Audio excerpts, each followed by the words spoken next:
बार्शी तालुका आणि धाराशिवच्या रामलिंग अभयारण्यात मुक्काम ठोकलेल्या वाघाला पकडण्यासाठी आलेलं ताडोबाचं पथक माघारी फिरलंय। आता पुण्यातील रेस्क्यू चॅरिटेबल ट्रस्टच्या पथकाकडे वाघाला पकडण्याची जबाबदारी देण्यात आली। यवतमाळ जिल्ह्यातील टिपेश्वर येथील वॉकर 3 हा वाघ बार्शीत पोहोचला।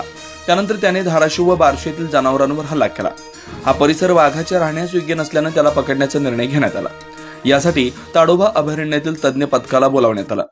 13 जानेवारी रोजी पथक बार्शी येथे पोहोचला। त्यांनी वाघाच्या पायाचे ठसे ट्रॅप कॅमेऱ्यात टिपले, त्या फोटोंचा अभ्यास केला।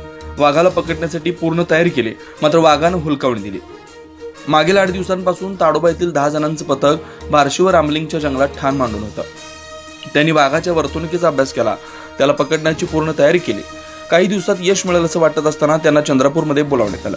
तिथे सध्या तज्ञांची गरज असल्यानं हा निर्णय घेण्यात आला। त्यामुळे रामलिंगच्या जंगलात असलेल्या वाघाला पकडण्याची जबाबदारी आता पुण्यातील रेस्क्यूला देण्यात आली आहे।